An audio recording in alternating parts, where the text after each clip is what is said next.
နေုံလမွေးဖွားသူများအားလုံးမင်္ဂလာပါဗေဒင်ဒီက channel ရနေပြီးတော့ကြိုဆိုလိုက်ပါတယ်ဒီနေ့မှာတော့နေုံလမွေးဖွားသူတွေအတွက်စိတ်နေသဘောထားနဲ့ထူးခြားချက်များကိုဟောကြားပေးသွားမှာပဲဖြစ်ပါတယ်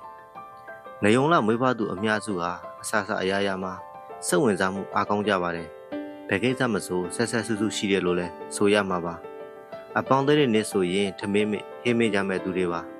စိတ်ထိခိတ်လွဲကြပြီးတော့စိတ်နှခွရှိသူတွေဖြစ်ကြပါတယ်ဆုံးဖြတ်ရခက်တဲ့ပြီးတခုခုကိုလိုချင်ပြီးဆိုပါကအငမ်းမရတွေဖြစ်တတ်ကြပါတယ်ဒဇထိုးစိတ်ကလေးတွေလည်းရှိကြပါတယ်ယောက်ျားဆန်တဲ့သူတွေဖြစ်တာကြောင့်မိန်းကလေးအများစုကလည်းယောက်ျားဆန်ဆန်လေးတွေပဲဖြစ်နေကြပါလိမ့်မယ်စကားပြောတဲ့အခါတွေမှာလိန်ညာပြီးတော့မပြောတတ်ကြပါဘူးဒါကြောင့်လှုပ်ဝက်ချစ်တယ်ဆိုရင်တော့နေုံလာမွေးဖွားသူတွေကိုမပြောတာကအကောင်းဆုံးဖြစ်ပါလိမ့်မယ်လွယ်လွယ်မှုကိုမြင်လို့မယ်ဘဝကိုပေါ့ပေါ့ပါပါဖက်တမ်းကြသူတွေဖြစ်ပါတယ်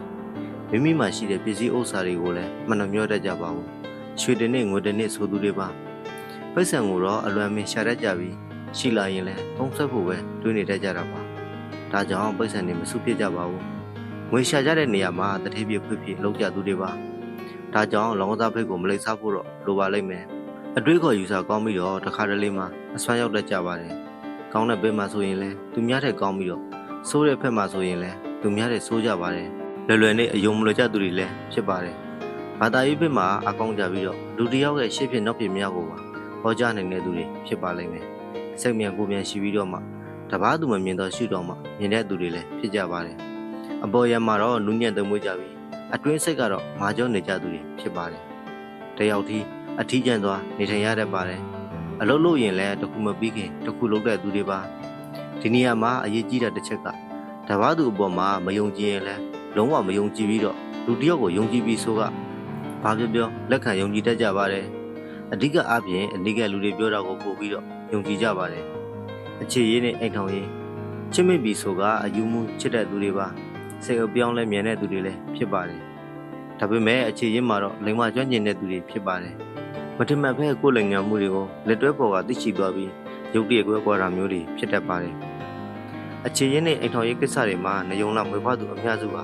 ရိုမန်တစ်ဆန်ဆန်ဇာတ်လမ်းလေးများကိုဖန်တီးတတ်ကြပါတယ်။ရေဝတ်ဆန်တာမျိုးကိုမကြိုက်ကြပါဘူး။ခေတ်ဆန်ဆန်များကိုသာကျင့်နေကြသူတွေပါ။ချစ်လိုက်မုန်းလိုက်နဲ့အခြေရင်းမှလည်းစက်ဝင်ငင်သူတွေပါ။အများစုကတော့အိမ်ထောင်ကြပြီးမှချင်းချင်းကြမဲ့သူတွေပါ။ချစ်ရေးဆိုစကားပြောကြတဲ့ခါတွေမှာလည်းစကားတတ်ကြပြီးတော့လှုပ်ဝက်ဆန်းကျတဲ့စကားများကိုပြောရကြပါတယ်။ထူးခြားချက်တစ်ခုကတော့ငယ်စဉ်ကလေးကအထီးကျန်စွာဖြတ်တန်းခဲ့ရသူတွေဖြစ်ကြပါလိမ့်မယ်။ဒါပေမဲ့လို့ငွေကြီးပြည်စုံခဲ့သူတွေပါ။အကျိုးပေးနိုင်သောလုပ်ငန်းများလူမျိုးချမ်းနဲ့အလုပ်တွဲလုပ်ခြင်းရှယ်ယာလုပ်ငန်းများအဝတ်အထည်လုပ်ငန်းများအမှုပညာလုပ်ငန်းစာပေဆိုင်ရာလုပ်ငန်းများနဲ့စိတ်ပညာစတဲ့လုပ်ငန်းတွေမှာအကျိုးပေးပါလိမ့်မယ်။ပညာရပ်တစ်ခုခုပြင်အသိမွေးပါကနိုင်ငံကျော်အောင်ထိအောင်မြင်မဲ့သူတွေဖြစ်ပါလိမ့်မယ်။ကျမ်းမာရေးနေုံလမွေးဖွားသူအများစုကဝမ်းမေးနဲ့ဆိုင်တဲ့ယောဂအုံနှောင်းနဲ့ဆိုင်တဲ့ယောဂအာဟုံကြောနဲ့ဆိုင်တဲ့ယောဂများဖြစ်တတ်ပါတယ်။လေထိုးလေအောက်သွေးလုံးလေလုံးယောဂများလည်းဖြစ်တတ်ပါတယ်။လေပင်အကျိတ်အောင်ယောဂများလည်းဖြစ်တတ်ပါတယ်။မိတုပင်ဆိုစိတ်ကမှုယောဂကြီးကြီးမားမားဖြစ်ခဲ့တဲ့သူတွေပါ။အထူးသဖြင့်ကတော့အတွေ့လန်သဖြင့်အိမ်မပြောတဲ့ယောဂများဖြစ်တတ်ပါတယ်။ရှောင်ရံဆောင်ရံများမိမိယုံကြည်ရာကိုတစထိုးလုပ်တတ်တာကိုရှောင်ပါအိမ်ထောင်ရေးမှာတာယာနေပြီးမှရုပ်တရက်ကွက်ကွက်ခြင်းများဖြစ်တတ်ပါတယ်။လောင်ကစားကိစ္စရများကိုတော့အထူးရှောင်ရှားပါအယုံလွန်ခြင်းတန်တရားကြီးခြင်းများကိုသတိထားပေးပါမြစ်တိကိစ္စမဆိုရဲဝံတည်ခြင်းစွာဖြင့်လုပ်ပါအလုပ်ကိုဖြည်းဖြည်းနဲ့မှန်မှန်ပြုလုပ်ပါစိတ်ရှိပါဇွဲရှိရှိလုပ်ပါအဓိက